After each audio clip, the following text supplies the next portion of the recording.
Well, let me begin by thanking everyone who's helped organize this set of talks and to engage with the Smithsonian as an institution. It really is an honor and a privilege to be here, so I thank everyone for that. This afternoon I am going to tell you a little bit about what is very much an ongoing project, and Josh alluded to that a few minutes ago. So let me begin by saying a little bit about my title. Worlding electronic waste. When I say worlding, what I'm trying to gesture to here is to get us to think about the practices that bring together really a jumble of not necessarily like things.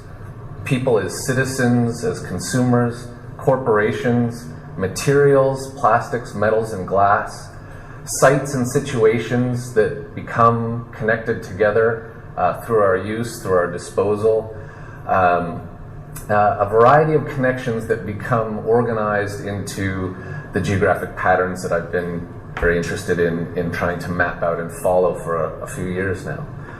And a second thing that I'm trying to signal with this idea of worlding is that in learning how things are organized, we also learned that they could be organized otherwise. And I think that that's a very important idea to be thinking with as we think about sustainability in general, but certainly with cell phones in particular. So to start framing what I'm going to talk about, I apologize if this is a little bit small to see, but is to start thinking about the world that we are beginning to live in. This is data from the World Bank for mobile cellular subscriptions, and it's a little bit out of focus, perhaps a little too small to see, but the top line there, the sort of teal green, is cell phone subscriptions in the United States. And what should jump out at you is around, I guess that's 2010-ish, 2011-ish, is where another prominent line crosses. And that's the mobile subscriptions in Ghana. If you look at the palish yellow line, that's Canada. You see that, of course, Ghana has punched through Canada's subscription as well, but so has Mexico. So the sort of older image of the world that I think a lot of us still carry of us and them, first world, third world, of course is relevant in certain ways, but especially when we're talking about things like electronics and cell phones, is not a world that exists anymore, and we really need to think about things rather differently. So that's something I've been trying to do over the last few years. Now, what will show up here in a moment are some mapping of these geographies that I want to talk a little bit more about in a certain amount of ethnographic detail. Those pale gray dots that you see on the screen there are territories for which I've gathered some quantitative data that exists that acts as a kind of indicator for electronic waste flows. The data that I'm going to show in a moment comes with some very important caveats that if anyone has questions about, I'll go into. But when we make those territories, the size of them, color code them to two very important designations under international law, under something called the Basel Convention, which regulates the international trade of hazardous waste, under which electronics in certain ways do fall, you get two big groups of countries. The blue countries, which are so-called Annex 7, that's the US, Canada, European Union, those sorts of countries, and the countries that I've color-coded as yellow, which the Basel Convention calls non-Annex 7 countries. Basically, everybody else. And what this data allows me to do is to start to map a particular category of waste electronics and the trade that flows between countries. Now, I will keep adding detail to this in a moment, but to read that cartogram, you follow those lines, pick a node and follow those lines in a clockwise direction. So the way they curve is as if you're following a clock. And right away you can see a node over on the right-hand side of the screen that has a number of very thick lines flowing into it. That's Indonesia in 1996. Something very interesting happens, and I think very telling happens, when you go forward to 2014, which I'll do in a moment. And just to orient you, over on your sort of left-hand side of the screen, the big blue dot there is the US, and that big flow heading south is going to Mexico. That is in some ways not surprising, but of course Mexico is also part of NAFTA, and as a NAFTA member and an OECD, actually as an OECD member, Mexico is an Annex 7 country. It is allowed legally to trade waste electronics and other forms of hazardous waste under the Basel Convention. When we shift, so if I just shift your attention back to Indonesia on the right-hand side of the screen, by 2012, the patterns have shifted dramatically. Now, Indonesia is a net exporter. China is a net exporter and is indeed exporting to other areas, other territories in the region, as well as back to the US, to Europe. So the world that we are living in when we're talking about sustainability of electronics and taking on particularly the issue of disposal and what I'm sure you've heard of as e-waste is not the world that we, I think, are still very accustomed to, of an us, them, first world, third world kind of situation. To make that a little bit more stark, what I've done here is with the data, the quantitative data that I have available to me from 1996 on the far left to 2012 on the far right, and the dark bar is going across the bottom there, are trade that's going from Annex 7, so in the old terms, the first world, to non-Annex 7, the third world. And you can see that in 1996, it was fairly high, but has plummeted. And what's very interesting, I think, is the incredible growth of trade in the other direction. From non-Annex 7, the so-called third world, to Annex 7, the so-called first world. There's enormous numbers of reasons for that, but some of the issues around the scarcity of things like rare earth metals is part of that picture. Europe is right now very interested in, after all of those new electronics are bought and used by Europeans, that stuff stays in Europe, so that Europe can now keep a strategic stockpile of those minerals for future use. I think another huge part of this picture, which those cartograms and this graph begin to speak to, are things like this. The program for this lecture series today has an image by Peter Hugo, a photograph from Agbabloshi, Ghana, a sort of infamous dump site which I've visited as part of this research, and this is a photo pretty much right in the center of Agbabloshi. And what I wanted to show here, and this is in no way systematic, it's a happenstance photograph, but engraved into the top of that desktop computer is an acronym that stands for the Ghana Institute of Management and Public Authority. In other words, domestically generated electronic waste is ending up in one of those sites which in the standard storylines about e-waste is held up as, well, in a famous media expose of it, Agbabloshi is referred to as Sodom and Gomorrah, to invoke the sort of biblical and hellish conditions that are there. What you can find also in Agbabloshi, in this dump site, very close to where I took this photo, is something you never see in those photographs that circulate in the media: the repair shops. Not just the repair shops, these folks will actually build you a custom PC from parts that are scavenged at the so-called dump site.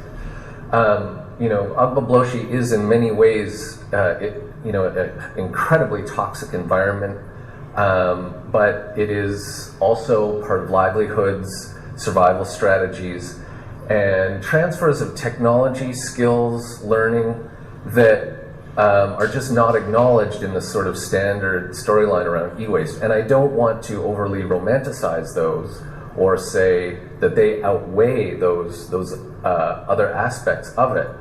But that these sorts of elements are left out, I think, is telling much more to us about who's telling the story than about what's actually going on. The way that us-them kind of dichotomy also breaks down is when you go to places like Singapore. This is, if anyone's familiar with Singapore, this is the Sim Lim Mall. Not unlike any mall that you could find in many places in and around Washington or elsewhere in the United States.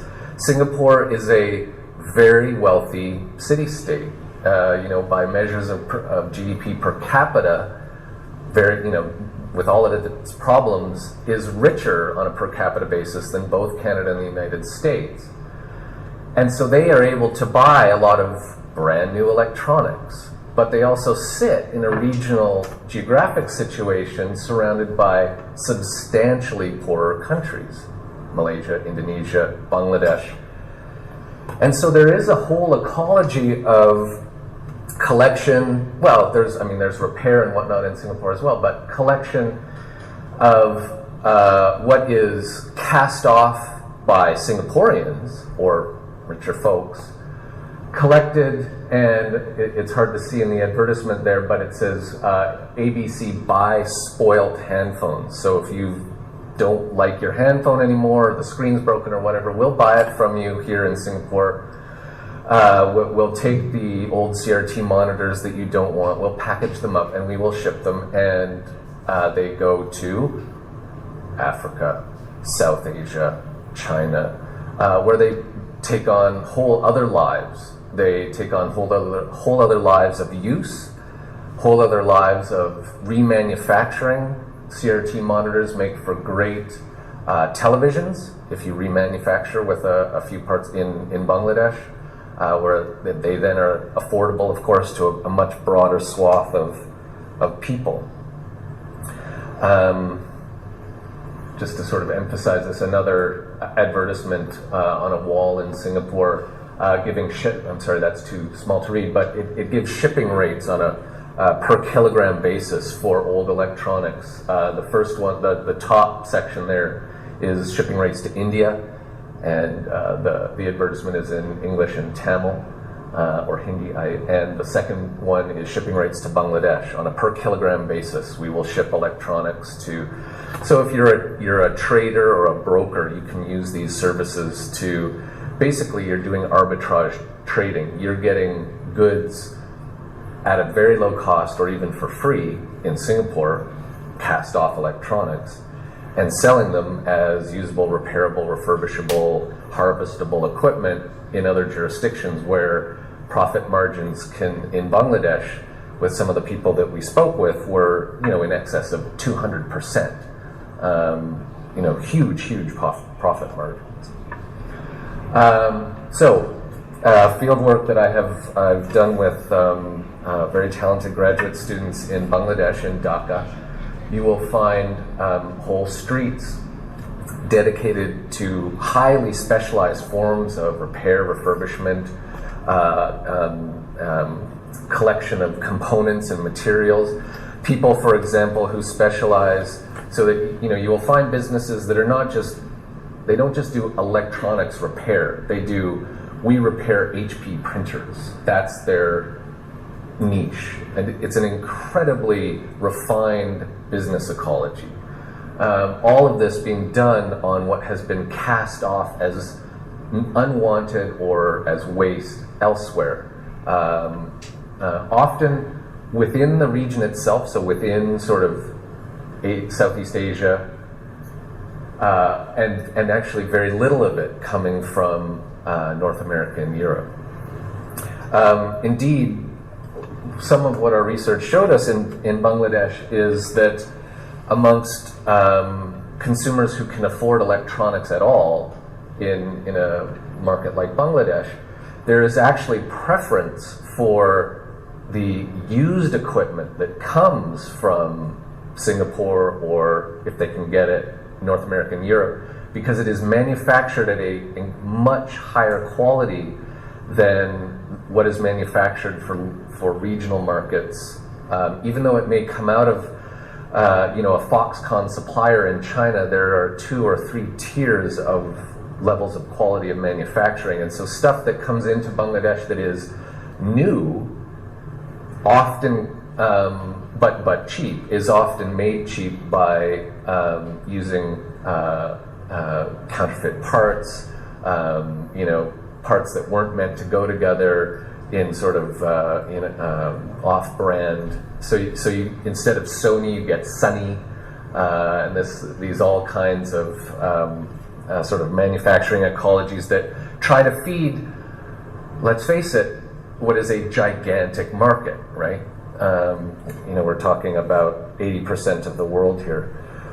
When I do these sorts of talks, I can't resist using this image. One of the very first academic publications that I did on electronic waste and mapping its geographies, I actually got the proofs for the paper while I was in an email while I was doing fieldwork in Bangladesh. And I had no way to print them out, so I had to go to a printer shop. And of course, they were using a computer. This is a Philips 107T monitor. In July of 2009, the 107T was manufactured in 2000. So that was already at that point a 9-year-old monitor being used to print off, this publication that had circulated through who knows what internet networks into the very field site where I was doing the field work on electronic waste.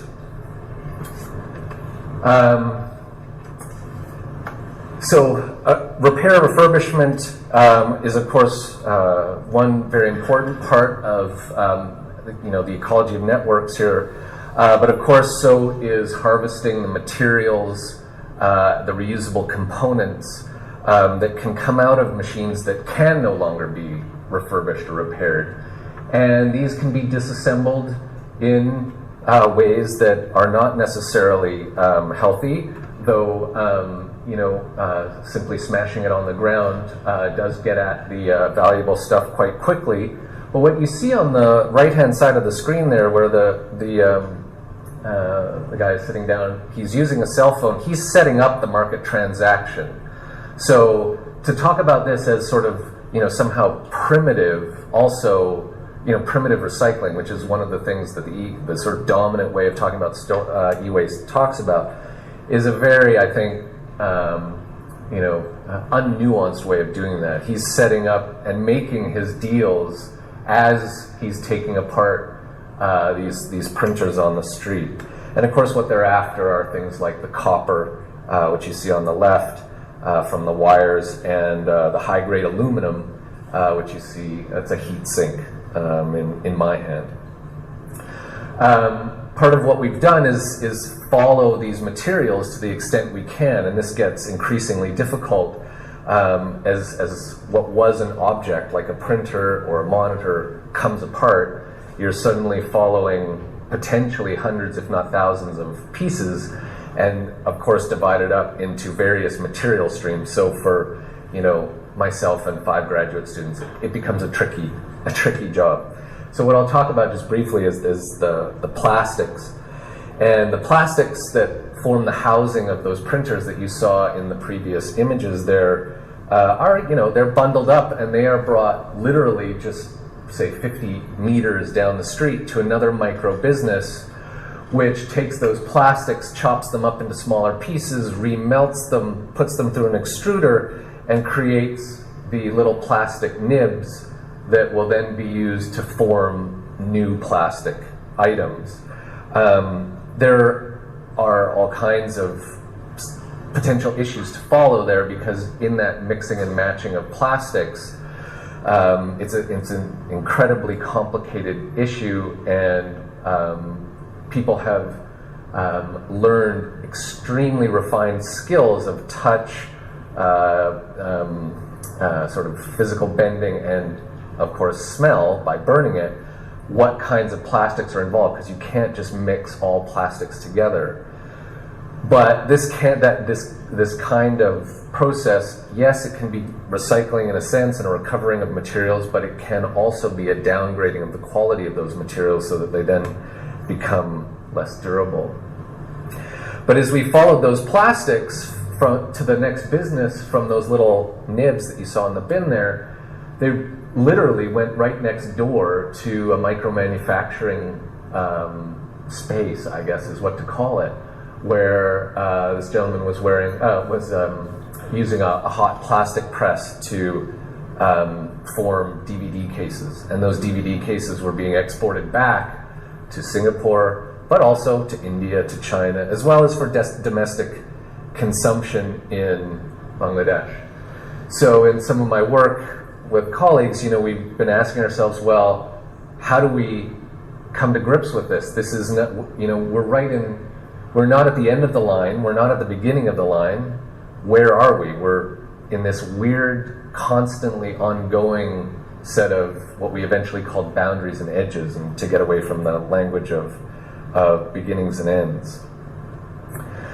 Okay, so following electronic discards and where they go remains interesting in all kinds of ways, but I want to switch tracks a little bit here, because I do want to emphasize that when we think about disposal as an end of life, as if that sort of closes off the issue, it does, I think, attenuate where a lot more attention does need to be paid, and that is in the as it were, the upstream in production and manufacturing and design. I'm drawing heavily on other people's work here, so basically you can ignore all of those numbers and just stick to what I've highlighted there in gray, which looks at various measures of the energy inputs into manufacturing a quote-unquote standard computer. And what you can see there at the very bottom is that total production is where the vast majority of energy is used in a computer's lifespan. If you take, as the next line does, an average home user of 3 years will use substantially less energy than just to manufacture the machine in the first place. If you do the arithmetic, and you see that about 80% of all of the energy involved in the manufacture and use of a computer happens in manufacturing before you even buy it.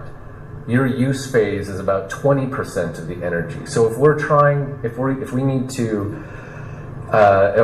talk about sustainability, we really need to be shifting the conversation away from focusing only on so-called end of life. Again, other people's work that I'm showing here, unfortunately it gets a little bit cut off, but the y-axis there is just, again, a measure of where the energy is used, how much energy is used. And you can see that it's in component manufacturing, and this is specifically for cell phones. It's in component manufacturing that the greatest amount of energy is used. And that is important, I think, for all kinds of reasons. Sorry about it being cut off there, but so we can talk about recycling, and you can look at the energy savings gained from recycling, and they can be quite substantial. Along the side that's cut off here are just things like aluminum, steel, copper, etc. But from the energy savings there, the percent energy savings, they're very high. But you have to understand, and I'll come back to that point, where those energy savings are made to put the significance of those apparently very high savings in some, to situate them. So yes, we are making those very high savings from this process, the so-called virgin material extraction. This is the Copper Queen mine just outside of Bisbee, Arizona, which is just conveniently halfway between Tucson and a field site that I work in Mexico. But it's a fantastic illustration of these entangled connections that we have with the way these apparently weightless devices, the materials that they entangle us in. To give us some sense of scale, you can see the mine buildings at the back there on the back ledge to give you a sense of the size of that hole.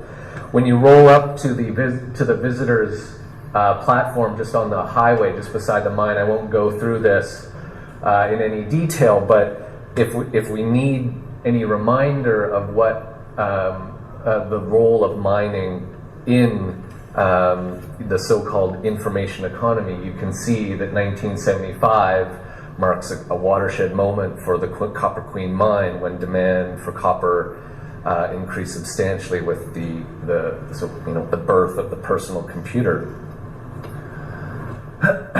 That's the Copper Queen mine from space, brought to you, of course, by Google Earth, which relies on all of these networks to run and give us these images. And if you can see in the sort of darker brown patch there, the sprawling local material effect of the mine is bigger than the town of Bisbee that it built, right, from the 19th century, which I think is a very nice way to illustrate the importance, the density of the implications that we are embedded in as we use these things, whether we recognize it or not.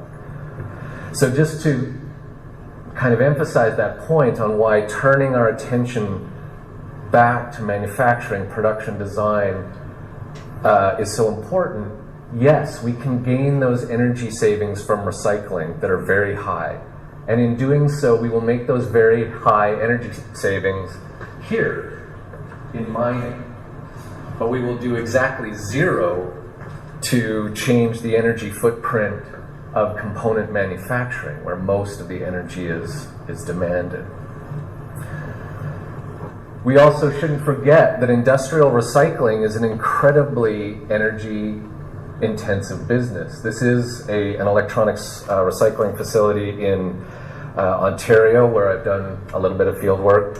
And it's, these sorts of processes where we are taking potentially, certainly not always, but potentially usable goods and putting them into the canister that you see on the right-hand side of the screen there, inside of which are a bunch of chains whipping around at some ungodly speed, smashing them into the tiniest pieces possible. So we're actually expending energy to destroy things. Yes, at the end of that recycling process, you get commodity-grade copper and other materials.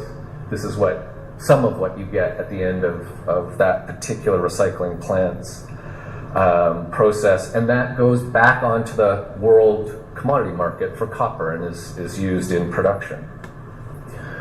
And again, this is other people's work, but what I want to highlight here, this is someone who is doing a material flow analysis of mobile phone or cell phone recycling, where smelting of those recycled materials is an important part of the process.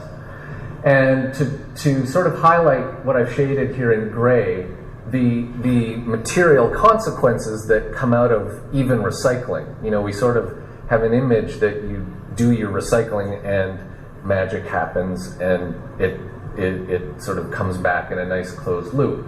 But of course there's no such thing when it comes to thermodynamics. So the shredding of mobile phones to turn them into recyclable material requires a certain amount of 137 megajoules of energy, according to these authors. I have a very hard time understanding what a megajoule is, so to try and put that in some perspective, that's like turning on 6.3 60-watt bulbs and leaving them on for 100 hours to destroy the cell phone. So that's what you're using the energy for. Of course, you lose energy to heat, and there are, of course, emissions to air.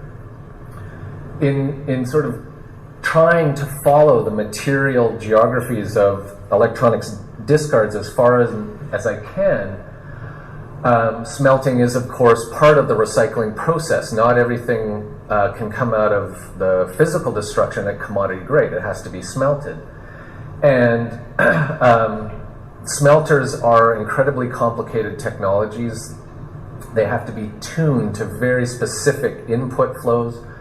And indeed, I've been able to find only 3 smelters in Canada that can actually handle things that we might understand as electronics to go into their furnaces and be smelted. So what's the significance of that? Well, just think about how do you get from the recycling plant, which has chopped all this stuff up, if you're in southern Ontario or Michigan, to Trail, BC, out way on the left-hand side of the screen. You've got to truck it there, which entails its own footprint of energy and so on. So there's no, as I say, no free lunch.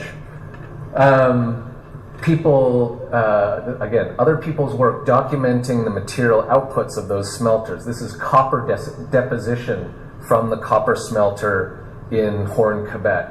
I won't go into the details here other than to simply point out that there is a material consequence of smelting copper. It deposits copper on the landscape.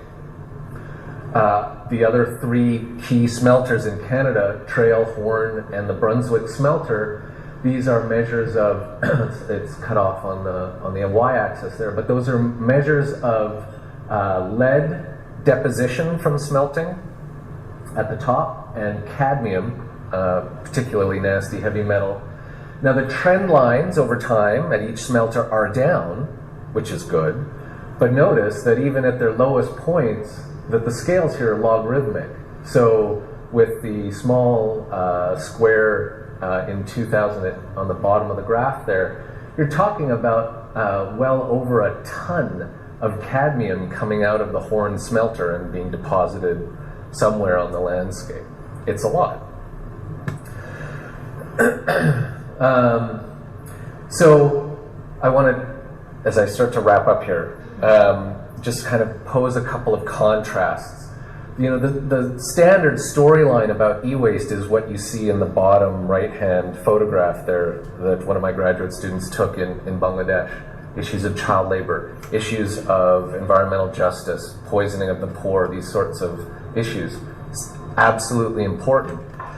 The other 3 images that you see there are from a government document from the province of British Columbia on the west coast of Canada about soil remediation in Trail, British Columbia. The town is named after the smelter.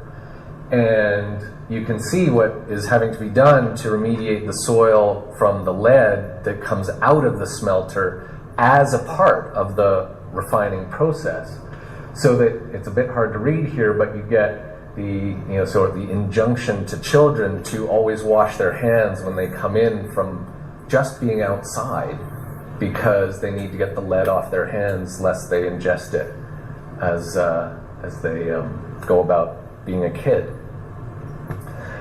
So addressing manufacturing and production is key. I promise I'm almost done. I apologize for the apparent complexity of this last graph here. You've seen 2 of these images already. On the top left there, you see the energy footprint of manufacturing a computer, and just a reminder that manufacturing a cell phone, it's component manufacturing that uses up the most energy. And then in a very recent paper just out this year in the proceedings of the National Academy of Sciences, a group of scientists have modeled the pollution footprint of manufacturing in China that is recordable in the United States. So there is a recordable amount of air pollution that can be attributed to manufacturing in China, which of course is all manufacturing in China. But if we all pulled out our cell phones, my iPad or what have you, and flipped it open, you would see, of course, designed in California and manufactured or assembled in China. And as manufacturing has been offshored from the United States and Canada and Europe to places like China and elsewhere, of course, how they power that manufacturing matters a lot. And this is a measure of electricity production from coal. Of course, shall we say, problematic source of fuel in terms of things like climate change. The red line at the bottom there is Canada, basically flatlined. The middle line, which is in decline, of course, is the United States. Shockingly, the darker gray graph is China. So I guess if there is a takeaway message, I think that when we're talking about worlding electronic waste, thinking about sort of beginning, middle, and end can be somewhat problematic. Thinking about circles, also problematic. They might help us, but we are certainly entangled in a challenge of how to live well together if we're going to assemble these jumbles of unlike things together and live them as if we all cohabit a common world. Thank you.